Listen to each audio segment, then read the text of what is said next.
భద్రాచలం రాములవారి గుడి చుట్టుపక్కల ఒక 5 గ్రామాలు ఉంటాయి. ఆ 5 గ్రామాలు భయంకరమైన పరిస్థితులలో ఉన్నాయి. ఆ 5 గ్రామాలు ఇప్పుడు ఆంధ్రాలో ఉన్నాయి. ముఖ్యంగా మన భద్రాచలం రాములవారి మాన్యం ఒక 1000 ఎకరాల భూమి కూడా ఆంధ్రాలో కలిసిపోయినటువంటి పరిస్థితి ఉన్నది. అందుకే జాగృతి తరఫున మేము డిమాండ్ చేసినాం. హైదరాబాద్ లో ఒక రౌండ్ టేబుల్ సమావేశం పెట్టినాం. ఇప్పుడు ఆ బాధితులంతా కూడా ఇక్కడికి వచ్చినారు. 5 గ్రామాల వారిని కూడా కలుస్తాం.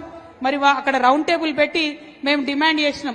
ఇక్కడ తుమ్మల గారు ఖచ్చితంగా చర్యలు తీసుకోవాలి. 5 గ్రామాలు ఆంధ్రాలో ఉన్నాయి, తెలంగాణలో కలపాలని కేవలం తెలంగాణ జాగృతి మాత్రమే డిమాండ్ చేసింది.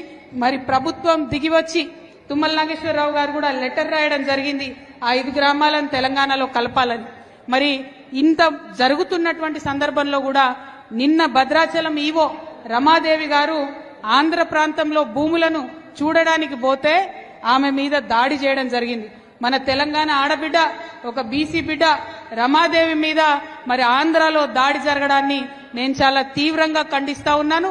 ఇదే వేదిక నుండి, ఇదే కొత్తగూడెం నుండి ఆంధ్రప్రదేశ్ ముఖ్యమంత్రి గారు గౌరవనీయులు చంద్రబాబు నాయుడు గారికి తెలంగాణ జాగృతి ఆధ్వర్యంలో మేము ఒక ఉత్తరం కూడా రాస్తా ఉన్నాము. అయ్యా, మీ దగ్గర ఉన్నటువంటి 5 గ్రామాలు, అందులో మా రాములవారి మాన్యాలు కూడా ఉన్నాయి, వాటిని తక్షణమే తెలంగాణకి ఇవ్వాలని చెప్పి చంద్రబాబు గారిని మేము డిమాండ్ చేస్తూ ఇక్కడ నుండి ఒక ఉత్తరం కూడా చంద్రబాబు నాయుడు గారికి పంపబోతా ఉన్నాం.